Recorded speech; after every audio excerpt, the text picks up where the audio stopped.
I think there has to be a shift to younger people in the development of management skills than there has. It has to be done more rapidly than it's been done in the past. I like to tell the story that when I joined government in 1971, a long, long time ago, I was in my early 20s. At that point in time, the government of Canada was expanding very rapidly. They were hiring new people. By the time I was in my late 20s, and I was no superstar, I was just another employee, I was heading up delegations to international meetings. I was designated as the negotiator for Canada on important international treaties. Over time, we lost that capacity to engage young people, to bring in new cultural shifts or to implement cultural shifts within the public service. And a lot of the power and decision-making kept rising to more senior levels and older levels within the public service. So by the time I became deputy minister, no decisions were being taken by younger people, people who were bringing new cultural influences into the public service, or at least very few, and a lot of young people who joined government in the 80s and 90s and in recent years have been discouraged by the fact that they have to spend not 4 or 5 years, but 15 or 20 years learning the work and developing confidences within the public service before they're put into a position of responsibility. I think that's a big mistake. And I worked very hard in my various jobs to ensure that younger people were empowered to bring ideas forward, to show a willingness to take chances.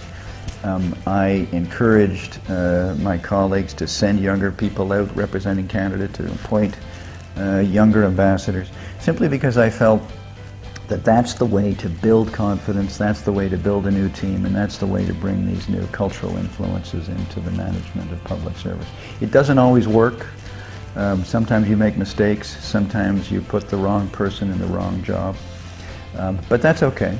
I mean, we're a big enough organization that we should be able to sustain those changes, and as long as there's honesty and frankness within the management team, as long as managers are prepared to sit down with their team members, discuss objectives clearly, set standards that have to be achieved, put benchmarks in place in order to achieve those objectives, and then follow up in a positive way rather than apportioning blame when something doesn't go wrong, then I think you develop a management team that's confident, that's prepared to bring ideas forward, and is not intimidated by senior managers or in my case, by governments and ministers. And I regret, I have to say this editorially, if I may, that the current government structure is such that a lot of that innovative thinking on the part of younger people is being discouraged. Most of the decision-making has been centralized, and as a result, a lot of the good ideas that were coming forward, bubbling up, through the enthusiasm of young officers who wanted to make a commitment to public service. A lot of that has been lost.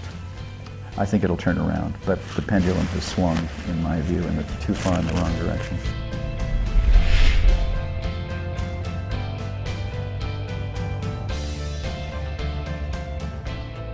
That was a pleasure. I enjoyed reading it. It reminded me of all those issues that I considered extremely important when I was acting in the positions I acted in, and I still believe very strongly in these ideas of empowerment, of engagement, of ensuring that the right management structures are in place. And I think we've taken steps in the right direction, but we've got a long way to go. And I think people who read your book and who follow the ideas will learn a lot about the importance of careful, thoughtful management structures. I think this is something that could be applied not just in the public service or the private sector, but through all organizations. It's an important read, and I congratulate you again on writing it.